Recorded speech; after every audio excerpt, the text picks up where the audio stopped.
Let me begin with the obligatory Orwell slide. Okay, that's 1984. This is 2007. That's from an army base in the South. Obedience is freedom.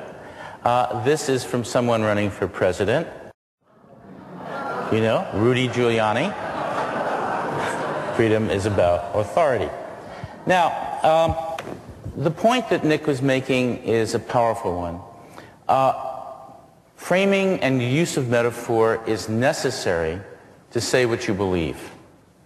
And the reason for that is a very simple one, though it's often missed because most people don't know very much about what's been discovered in cognitive science and in neuroscience in the last 30 years.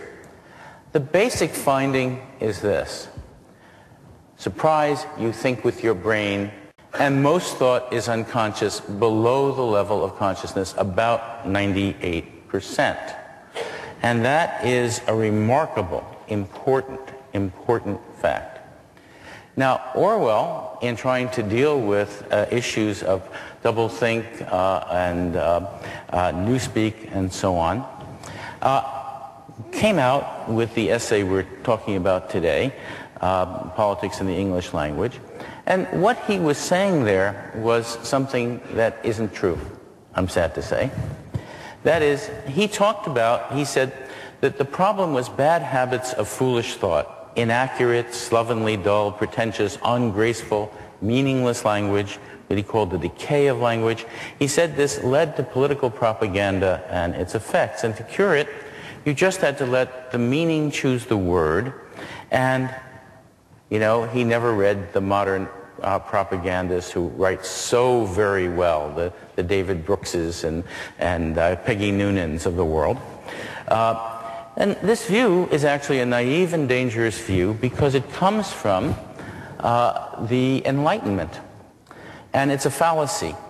The Enlightenment was wonderful for its politics. This country was founded on the basis of Enlightenment ideas about freedom, about equality, about balance of powers, and so on. But the Enlightenment had a false view of reason. And it's still there, and it's still out there, often in the media, often in the Democratic Party, and in all sorts of folks. Many distinguished newspapers have the idea that reason is conscious, that it's universal, that it's logical, that it's literal, it fits the world, that it's unemotional, that emotion gets in the way of reason, that it's disembodied, and that it's interest-based, that reason is there to serve your interests. And one horrible thing about this is you see it in the Democratic Party a great deal. That is, if you believe this, you'll think all you need to do is tell people the facts and the figures, and then they'll reason to the right conclusion, right? Wrong. We've seen this certainly in the last 2 elections, but we see it all the time. And the reason is that the cognitive and brain sciences have shown that this view of reason is just false in a very deep way, and not just false in a simple way. It's false in every single detail. Every detail. So, what is reason? First, 98% unconscious. That is, most of the thought and the reasoning you do is not accessible to your consciousness. And I don't just mean things that you hear that you are not conscious of. I mean most of the ideas that you have, the concepts that you have, are unconscious. You don't know your own system of concepts. Right? Very important. I don't know mine.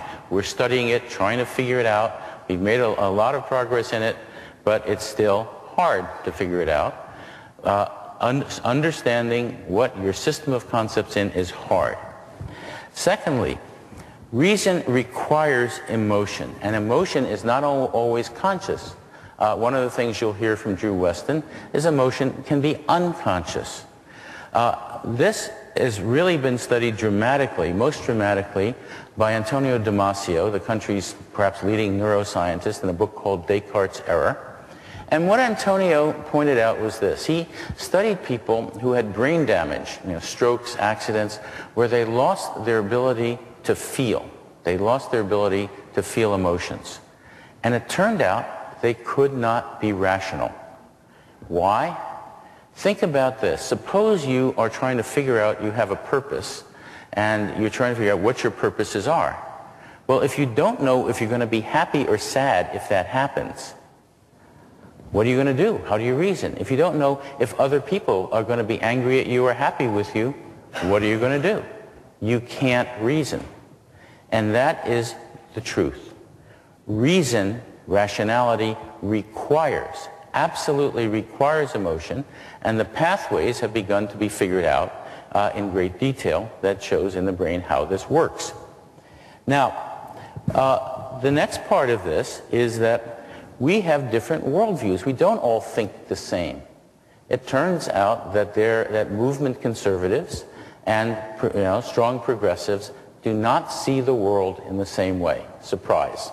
You go on the TV shows, they talk right past each other, but it's because they see the world differently. They have different understandings of what morality is. And it's important to understand politics is about morality.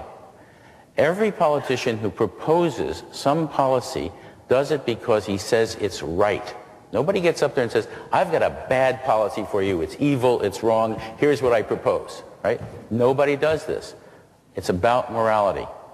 And all of the arguments, every argument that's made for a proposal comes back to a moral position. And we have two very different moral positions happening in this country.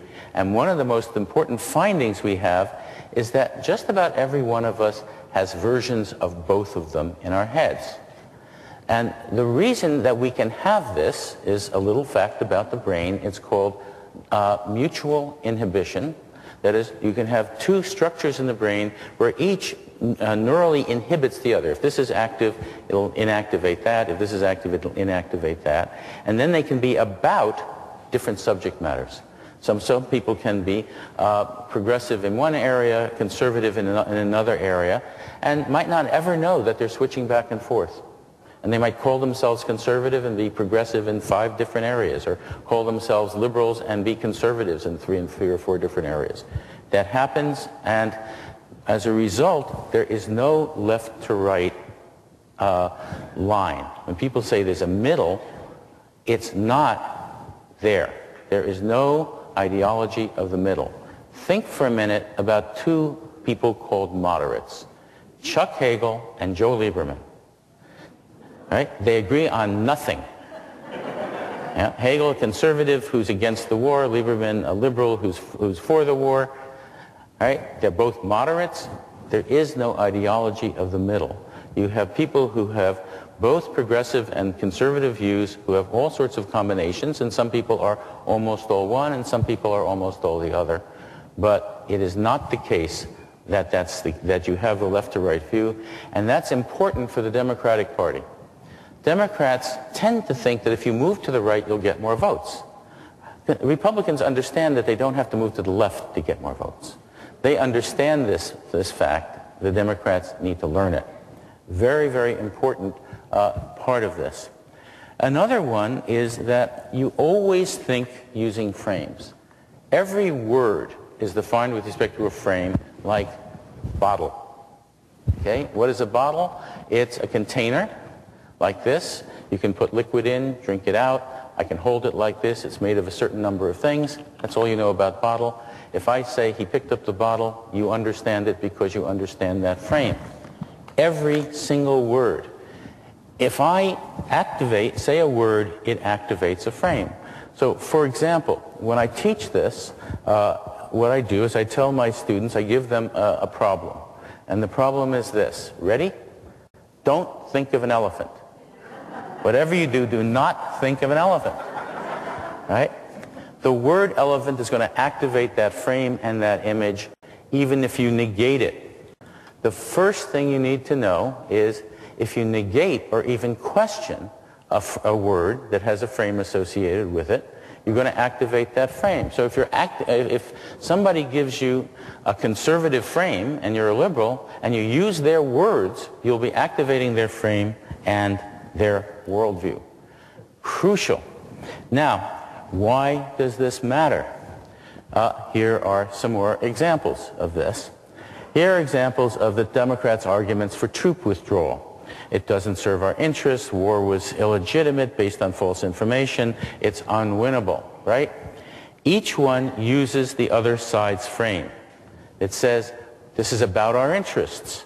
War was legitimate. So here are the other arguments. Okay? Here's the Republican frame. We have vital interests in Iraq. The war was legitimate, authorized by Congress, based on the information available, and it's winnable. Okay? That is a coherent, consistent frame. If you take the negation of each of those statements, they don't form a single frame. They're not consistent, and they're using this frame. In short, what's happening is the Democratic arguments are activating the Republicans' frames. And this happens all the time.